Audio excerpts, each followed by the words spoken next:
Bank से उन्होंने लिए हुए ऋण को चुकाने के लिए वहाँ काम किया करते थे। राहत मिलने के बाद वो कभी कभी जाया करते थे और साथ साथ में अपनी पत्नी को भी लेकर जाते थे। फ्लाइट का कब्जा मिलने के बाद से द्वारका जाना चंद्र प्रकाश की एक नियमित ड्यूटी सी हो गई थी। तो इसकी एक डिग्री सेल्सियस क्या होता, 4 डिग्री सेल्सियस बढ़ चुकी थी।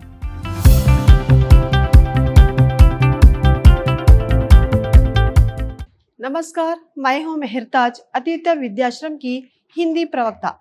मेरे जितने भी प्रथम पीयूसी के विद्यार्थी हैं उन सभी को मेरी कक्षा में स्वागत है। आपकी जो प्रथम पीयूसी की जो पाठ्यक्रम में तृतीय सोपान में अपठित जो गद्यांश का जो कहानी का जो आधार है उसमें जो चौथा पाठ है वह शीतलहर, उस पाठ के बारे में मैं आज जानकारी दूंगी।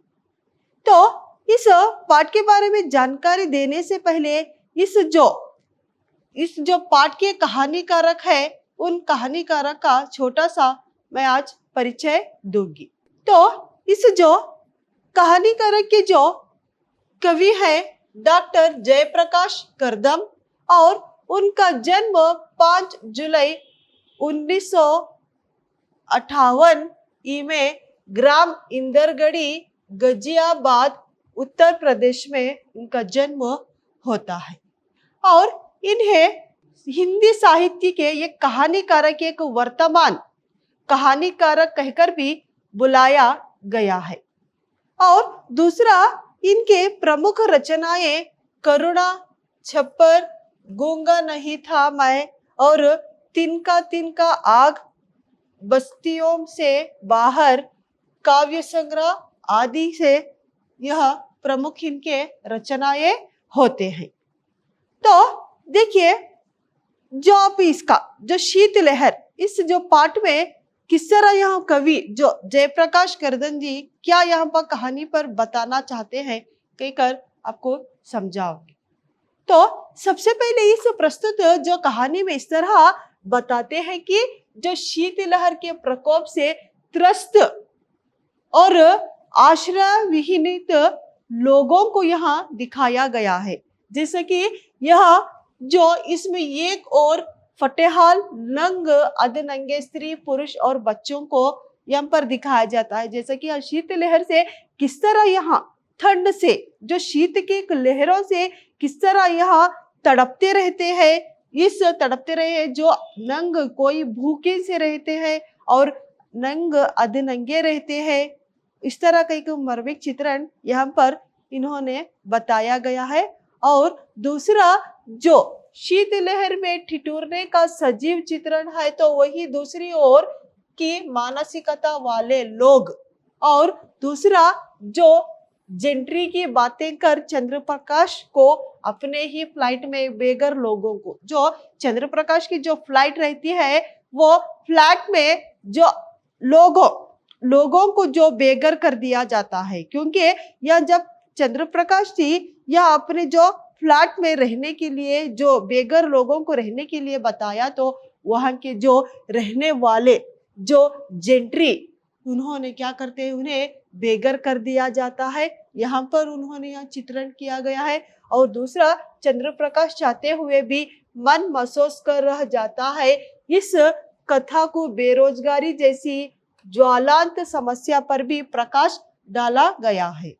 तो किस तरह यह व्यक्ति बेरोजगार होते हैं, बेरोजगार होने के कारण से किस तरह इनकी गरीबी रहती है और यह इस तरह की शीतलता रहने के कारण भी वो उनकी व्यवस्था रहने के लिए उन्हें निवास नहीं रहता, उसी एक इस चित्रण को यहाँ पर बताते हैं। और दूसरा, गरीब और फटेहाली से रात दिन संघर्ष करते हुए लोगों के प्रति चंद्रप्रकाश की यहाँ संवेदना और छात्रों से दयापूर्ण भावना का एक विकसित एक चयन किया गया है।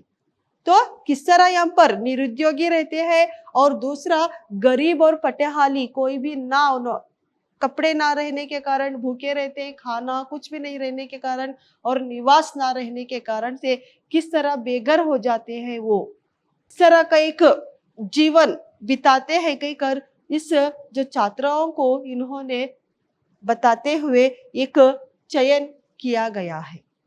तो आइए यहाँ शीतलहर जो कहानी में क्या यहाँ बताते हैं कवि कहकर मैं आपको आज समझाऊंगी। तो देखिए, फ्लाइट का कब्जा मिलने के बाद से द्वारका जाना चंद्र प्रकाश की एक नियमित ड्यूटी सी हो गई थी। तो यहाँ पर यह बताते हैं कि जब फ्लाइट के कब्जे मिलने के बाद से द्वारका जाना, क्योंकि यहाँ पर इन्हें द्वारका जाना इन्हें पसंद नहीं था, क्योंकि जब उन्हें ड्यूटी मिलने के बाद, फ्लाइट की जो जगह मिलने के बाद वह द्वारका जाना इनका एक मामूली सी बात हो गई थी। और दूसरा, द्वारका जाना इन्हें पसंद नहीं था, क्योंकि द्वारका एक क्या था, अजीब सा एक महसूस करने वाला, जैसे कि अनसुना एक जगह होने के कारण से उन्हें वहां रहने की एक नापसंद थी। दूसरा, प्रत्येक माह कम से कम एक बार वह द्वारका अवश्य जाता था। तो माह जैसे कि महीने में एक बार तो वह अपने द्वारका, क्योंकि द्वारका जाने का कारण जो अपना फ्लाइट जो जो फ्लैट लिया हुआ था वह फ्लैट पे जो देखने के लिए, वहां पर देखभाल करने के लिए वो हर महीने एक बार तो वो जाया करते थे। और दूसरा, कभी कभी जरूरी होने पर एक से अधिक बार भी चला जाता था, और उसका फ्लाइट एक सोसाइटी में है, और फ्लाइट खरीदने के लिए उसने बैंक से ऋण लिया था, और जिसकी भारी किस्सा उसको चुकानी पड़ती थी। तो इन्होंने यहाँ पर द्वारका जो लिया हुआ, जो द्वारका में जो फ्लैट था, वो फ्लैट क्या था, इस तरह का एक किराया देने पर, जो अपने इन्होंने यहाँ पर जो काम किया करते थे, वहाँ काम किया करने के कारण से उन्हें हर महीने वहां पे द्वारका जाना पड़ता था। उसके साथ यहाँ लेने के कारण से बैंक में यहाँ किराया लिया गया था, जो बैंक में लिए हुए सोसाइटी में जो फ्लैट के लिए उसने बैंक से ऋण लिया था, जो बैंक से उन्होंने लिए हुए ऋण को चुकाने के लिए वहां काम किया करते थे।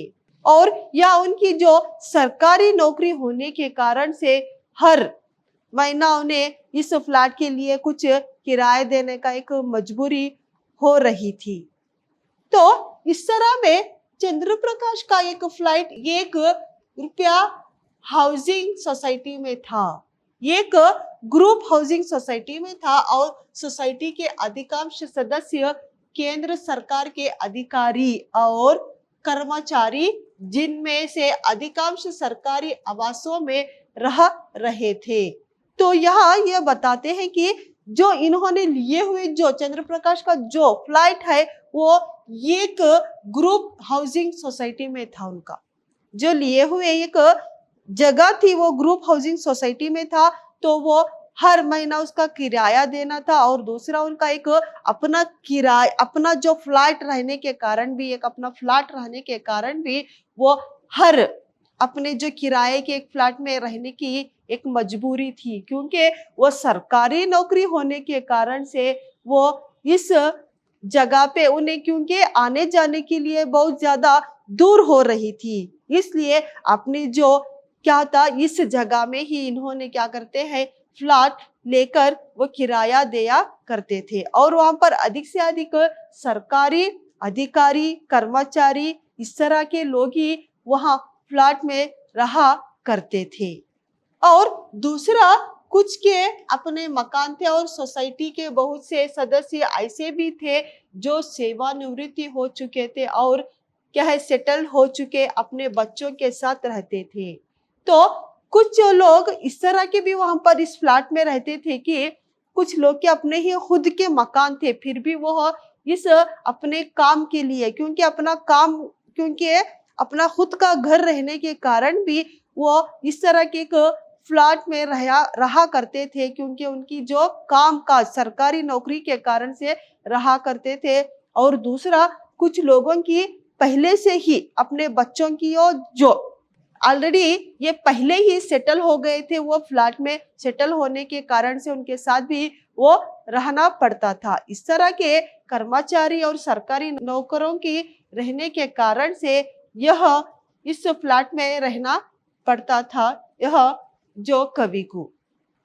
और दूसरा, ये जिन सदस्यों के पास अपना कोई मकान या सरकारी आवास नहीं था, केवल वे ही सोसाइटी में रहने के लिए अभी तक यहाँ आए थे।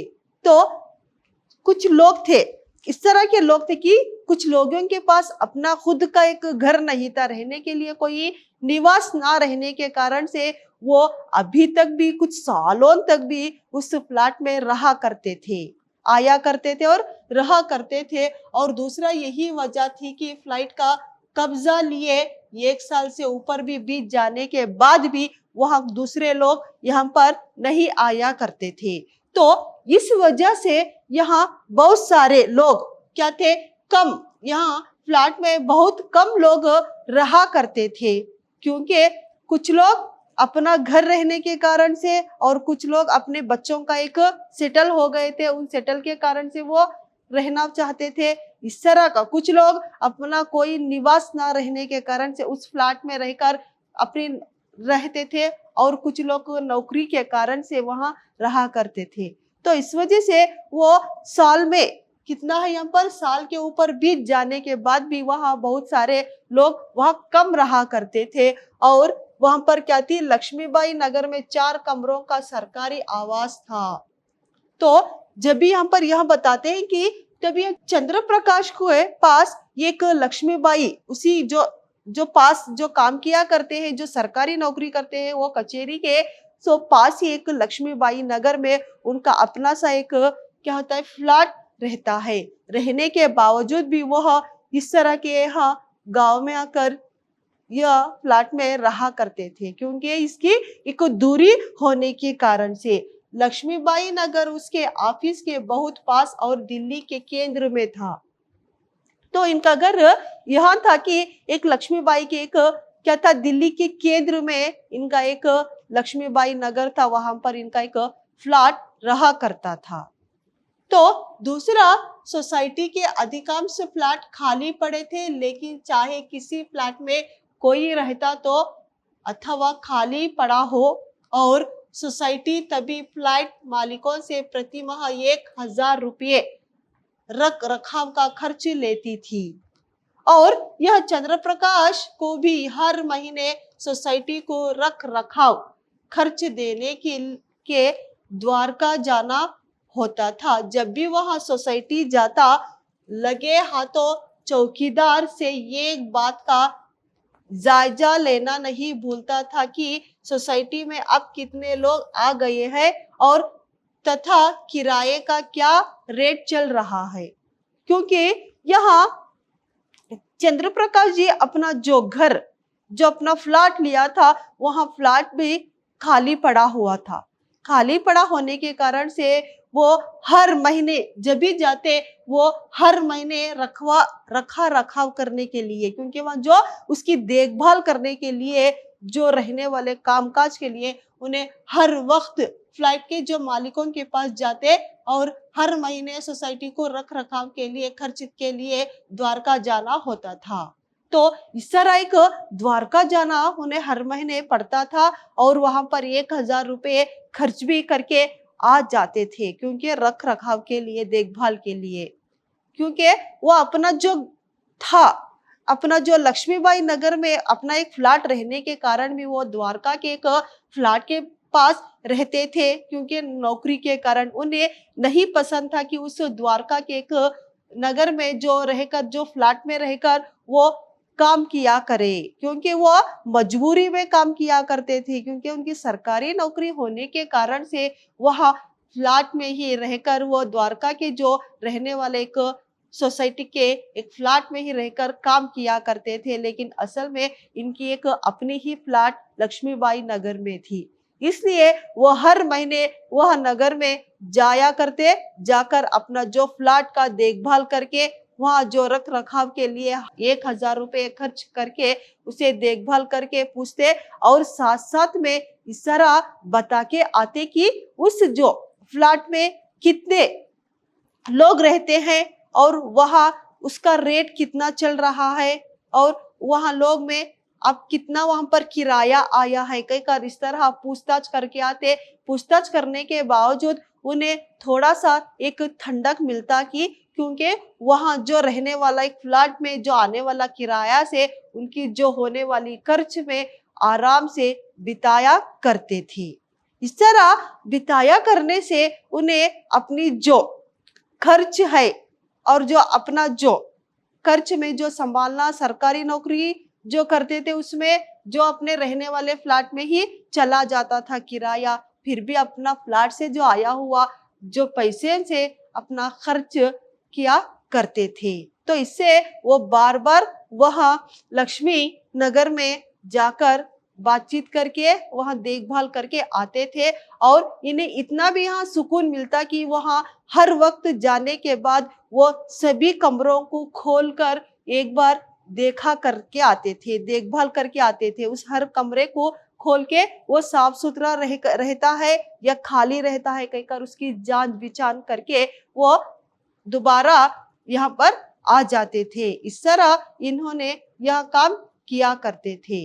तभी देखिए जब भी वहाँ सोसाइटी जाता फ्लाइट का ताला खोलकर उसे अंदर से अच्छी तरह देखकर जरूर आता था। इससे उसे अपने अंदर एक सुख और शकुन का अनुभव होता था।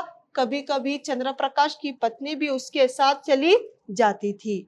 तो इस तरह यहाँ पर बताते हैं कि इस तरह उन्हें राहत मिलती थी कि कभी कभी वो जो कमरे के जो ताला खोलकर सबका जांच बींच करके देखभाल करके इस तरह आते थे। वो देखभाल करने से उन्हें एक तरह से राहत मिलती थी और एक तरह से शकुन की तरह मिलती थी क्योंकि एक खुद का अपना ही एक फ्लैट रहा करता है तो इससे तो कुछ थोड़ा किराया भी आ सकता है कहकर सोचकर उन्हें एक तरह से राहत मिल जाती। राहत मिलने के बाद वो कभी कभी जाया करते थे और साथ साथ में अपनी पत्नी को भी लेकर जाते थे।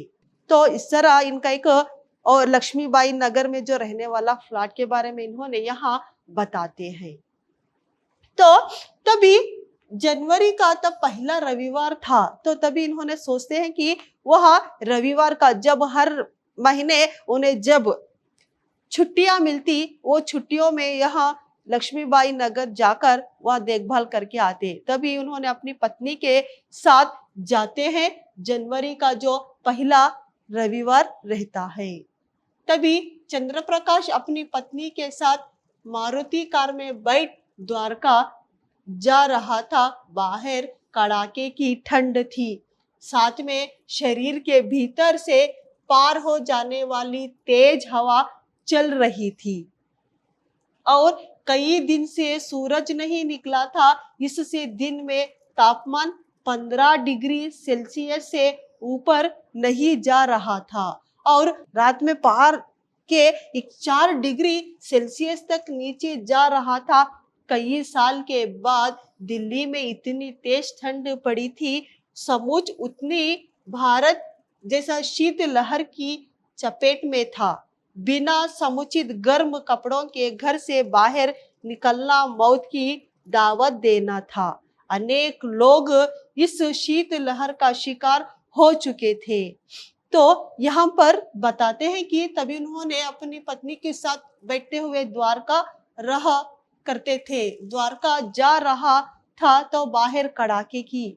तो यहाँ देखते हैं कि जब इन्होंने अपनी पत्नी के जो रविवार के जो पहली जो दिन में क्या करते हैं, पहला दिन में वो अपनी पत्नी के साथ द्वारका जा रहे थे। वहां रास्ते में इस तरह की कड़ाके की एक सर्दी थी कि इस सर्दी में इसकी एक सर्दी देखकर ठंडक की एक कभी नहीं, इस जो महीने में कभी भी इस तरह की ठंड नहीं थी। तो इस तरह की ठंडक वहां रास्ते में जमी हुई थी, इस तरह जम के रह गई थी कि ऊपर नहीं जा रहा था। तो इसकी एक डिग्री सेल्सियस क्या होता, 4 डिग्री सेल्सियस बढ़ चुकी थी और इस तरह की एक डिग्री बढ़ चुकी थी कि वो तापमान गर्मी ही वहां पर नहीं दिखी थी, धूप ही नहीं निकल गया था कि इस तरह की ठंडक हो रही थी। जब वो ठंडक में बाहर जब जाएगा तो जरूर वो मौत की एक निशान बन जाएगा।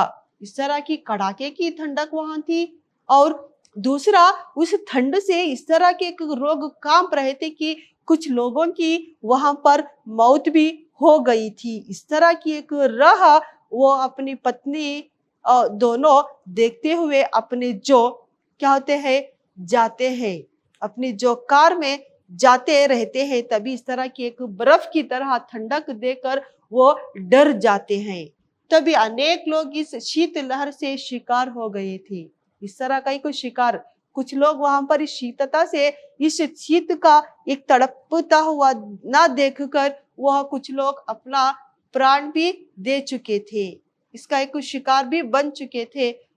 तभी देखिए यह होता है, अकेले दिल्ली में इस दर्जनों लोगों की मौत हो चुकी थी। शीत लहर के प्रकोप का मुकाबला करने के लिए सरकार ने जहां फुटपाथ पर सोने वाले या दूसरे बेघर लोगों के लिए जगह जगह पर जो अलाव जलाने की व्यवस्था की थी, वही कुछ धनी लोगों, स्वयं सेवी समस्याओं का राजनेताओं द्वारा बेघर गरीब लोगों को ऊनी वस्त्र और कंबल बांटे जा रहे थे और सरकार द्वारा सभी स्कूल की छुट्टी कर दी गई थी।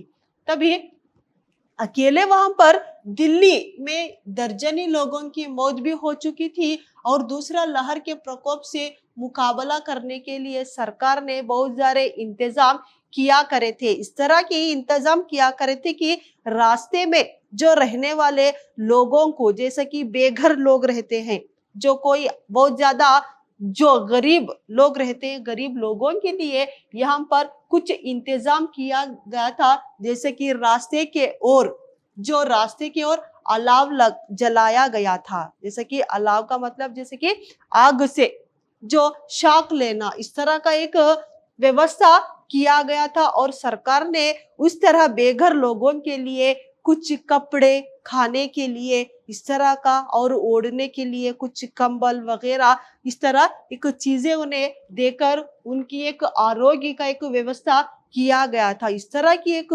बहुत कड़ाके की एक सर्द वहां पर शीतलता देखने के लिए लायक नहीं थी। इस तरह बेघर, तब वह चंद्र प्रकाश जी सोचते हैं कि इस तरह बेघर लोगों के लिए तो एक यह शीत लहर तो एक मौत की निशानी तो बन जाएगी, कहकर वो सोचने लगते हैं। तभी वहां पर लोगों के ऊनी वस्त्र और कंबले, तो पहनने के लिए उन्हें ऊन और वस्त्र और कंबल इस तरह ओढ़ने के लिए सब कुछ इसकी व्यवस्था करके सरकार इस तरह देते हैं, सौलभ्यता करते हैं। तो तभी देखिए चंद्र प्रकाश की पत्नी ने बंद खिड़की की शीशे के पार उन लोगों की ओर देखा और सहानुभूति के स्वर में बोली, सरकार ने खोले तो ये कुछ वर्ष पहले रेन बसेरे, क्या हुआ उन रेन बसेरों का? वे रेन बसेरे ऐसे ही बेघर लोगों के लिए तो थे। रेन बसेरे, जैसा कि रेन बसेरे का मतलब होता है जैसे कि अपार्टमेंट। तो यही यहाँ पर उनकी जो पत्नी इस तरह बताती है कि पूनम, उनकी जो पत्नी का नाम होता है पूनम, पूनम बताती है कि इस जो खिड़की की ओर जब अपने कार में जाती है तो वहां पे खिड़की की ओर देखती हो तो इस तरह बेघर लोग, अधनंगे जो लोग रहते हैं, जो गरीब लोग, उन गरीब लोगों को देखकर यहाँ अपने जो कवि को बताती है कि चंद्र प्रकाश को बताती है कि यहाँ तो बेघर लोग हैं, लेकिन सरकार ने कुछ साल पहले ही इनके लिए कुछ इस तरह का एक काम किया गया था, जैसे कि उसकी एक व्यवस्था ही यहाँ पर नहीं दिख रही है। जैसे कि रेन बसेरे, जो रेन बसेरे की एक व्यवस्था, रेन बसेरे का मतलब कोई एक अपार्टमेंट की तरह एक घर बना के देना उनके गरीबों के लिए, इस तरह का एक व्यवस्था किया गया था बहुत साल पहले ही, लेकिन इसकी व्यवस्था ही नहीं दिख रही है क्योंकि ये तो रास्ते में ही इस तरह कांप रहे ठंड से, और कोई आग जलाते हुए बैठ के उसकी शाखा ले रहे हैं, और सरकार सिर्फ उनके लिए ओढ़ने के लिए ऊनी और वस्त्र और कंबल दे रहे हैं, लेकिन उनके रहने के लिए, निवास के लिए तो कुछ भी नहीं है। तो इस तरह निवास के लिए रेन बसेरे की एक व्यवस्था किया गया था, इसकी एक व्यवस्था यहाँ कुछ भी नहीं दिखा रहा है, कहकर वो अपनी पत्नी बताती है कवि को। तो तभी अपनी ऐसी जिंदगी के लिए लोग खुद भी कम जिम्मेदार नहीं है। तभी वह इस तरह इन दोनों में इस तरह बातचीत होती है कि क्योंकि ये पत्नी इस तरह बताती है कि ये लोग तो बेरोजगार हैं, लेकिन ये गरीब है जरूर। गरीब होने के कारण भी ये अपने लिए, अपने निवास के लिए, अपने खान पीन के लिए तो वो कुछ नौकरी तो कर ले सकते, कुछ काम काज तो कर भी सकते होंगे, लेकिन ये कुछ भी नहीं कम करते। कुछ भी करने से यहाँ ऐसे ही रास्ते में पड़े होकर अपनी जिंदगी बिताते हैं।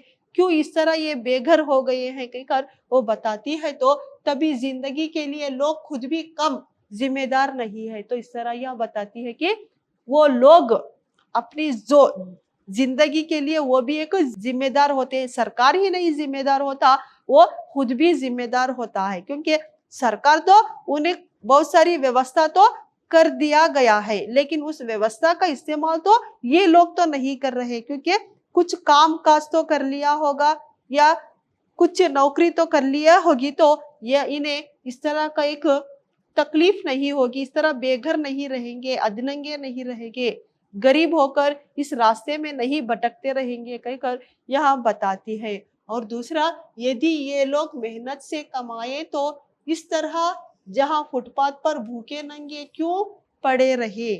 और उसकी पत्नी ने अपनी प्रतिक्रिया व्यक्त की है।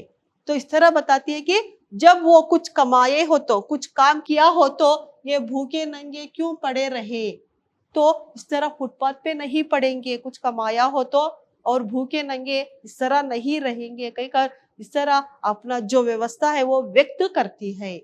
तो तभी लेकिन वह अपनी पत्नी के तर्क से सहमत नहीं हुआ। उसने अपनी राय दी, बात तो तुम्हारी ठीक है, पर इन लोगों को काम मिलेगा कहाँ? क्या तो वैसे ही आजकल कहीं काम नहीं है?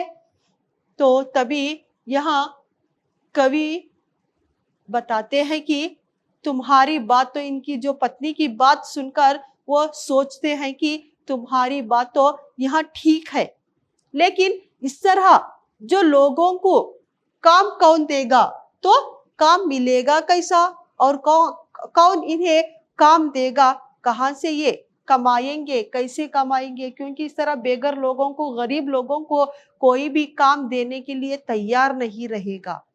तो इस तरह इनकी परिस्थिति है, इस परिस्थिति में वो कमाएंगे कैसे और खाएंगे कैसे कहकर यह उत्तर देते हैं। तभी लेकिन चंद्र प्रकाश ने प्रतिकार किया। उसने कहा, तुम्हारा सोचना ठीक नहीं है पूनम, प्रत्येक व्यक्ति सम्मान के साथ जीना चाहता है। भीख मांगना किसी भी व्यक्ति के लिए अपमानजनक होता है। तभी यहाँ इनकी पत्नी दोबारा इस तरह बताती है कि तो या इस तरह बेघर रहकर वो दूसरों के लिए किस तरह, क्योंकि कामकाज तो वो कर सकते हैं और कामकाज करने के साथ साथ वो भीख भी मांगते हैं। इस तरह भीख मांग के जिंदगी करने से इनकी क्या होगी, जिंदगी तो एक मजबूरी बन जाएगी। तो इस तरह का एक जिंदगी रहने का इनको वजूहत क्या है, क्या वजह है कहकर इन यह पूछती है। तो तभी बताते हैं कि चंद्र प्रकाश जी तो प्रतिक्रिया की। उसने कहा, तुम्हारा सोचना ठीक नहीं है पूनम, प्रत्येक व्यक्ति अपनी ही एक सम्मान रहता है, हर एक व्यक्ति का अपना ही एक इज्जत रहती है, सम्मानता रहती है, उस सम्मानता के लिए वो जीता है। तो इस वजह से दूसरों के पास अपने काम के लिए भीख मांगना ठीक नहीं है कहकर यह कवि बताते हैं। तो इस तरह यहाँ पर बताते हैं कि दोबारा कवि रुपया 8 आने के लिए एक व्यक्ति दूसरे के सामने कितना गिड़गिड़ाता है और कितनी घृणा और दुत्कार सहता है, और जिल्लत का यह काम विषयता में ही करना पड़ता है। और लोगों को यदि इनको काम मिल जाए, पड़ता है इन लोगों को यदि इनको काम मिल जाए तो ये भीख बिल्कुल नहीं मांगेंगे, और तब ये लोग इतनी भयंकर शीतलहर में बिना छत कपड़े के इस तरह फुटपाथ पर नहीं पड़े रहेंगे। तो दोबारा इस तरह कवि बताते हैं कि इस रुपया या आठाने के लिए दूसरों के पास इस तरह गिड़गिड़ाते होंगे, इस तरह तड़पते हैं कि भीख मांगने के लिए, क्योंकि 1 रुपया या आठाने के लिए भीख मांगने वाले जो गरीब लोग रहते हैं उन्हें पता चलता है कि किस तरह मेहनत करना पड़ता है और किस तरह गिड़गिड़ाना पड़ता है। वही यहाँ पर बताते हैं कि 1 रुपया आठाने के लिए दूसरे लोगों के पास जो गिड़गिड़ाना पड़ता है, मेहनत करना पड़ता है बहुत ज्यादा, और उनके पास रोना धोना भी चलता है। और दूसरा, हर दुत्कार, सब कुछ तिरस्कार, सब कुछ सहना पड़ता है। इस तरह का एक तिरस्कार भी सहना पड़ता है जब उन्हें अच्छे से काम मिल जाए, तो अच्छी एक काम मिल जाए तो वो इस तरह बेघर रहकर, इस तरह एक रास्ते में पड़े होकर, बिना कपड़े, बिना खाने के और बेघर किस तरह एक रहने के लिए निवास ना रहने रहकर यहाँ जी नहीं पाते, जब वो काम मिल जाए तो कहकर यहाँ कवि बताते हैं। तो इस तरह यहाँ पर बताते हुए तभी इन दोनों में इस जो शीतलहर में होने वाली जो गरीब जो व्यक्तियों की किस तरह हालत होती है और क्या ये सहन करते हैं, तो सरकार ने सब कुछ ये व्यवस्था दिया है। व्यवस्था देने के कारण भी यहाँ जो दूसरे जो लोग हैं उन्हें रहने के लिए निवास नहीं देते और जो काम करने के लिए कुछ कामकाज नहीं देते, और जो भीख मांगने के लिए किस तरह दूसरों के पास गिड़गिड़ाना पड़ता है और उनके तिरस्कार धुतकारों को सहन करना पड़ता है। और दूसरा, इस बच्चों को, छोटे से बच्चे से और स्त्री और पुरुष से लेकर सब कुछ अपने खाने के लिए तड़पते रहते हैं, और इस तरह के व्यक्ति ही इस शीत लहर में तो प्राण इनका चले जाता है, तो इसका एक जान जाता है। इस तरह के व्यक्तियों का एक निवास नहीं मिल सकता, कहकर इन्होंने यहाँ पर बताया है। तो इस तरह इन्होंने अपनी पत्नी से बताते हुए इस शीतलहर के बारे में समझाते हैं। तो देखिए अगली सेशन में किस तरह इस शीतलहर में आगे यह कवि इनकी सहायता करते हैं और वह दोबारा क्या क्या वो सहना पड़ता है इस शीतलहर के जो व्यक्तियों में, जो अधनंगे जो गरीब व्यक्ति हैं, क्या इस तरह का एक परेशानियों का झेलते हैं, परेशानियों को झेलते हैं, क्या सहन करते हैं, कहकर आपको अगली जो सेशन में समझाऊंगी। धन्यवाद।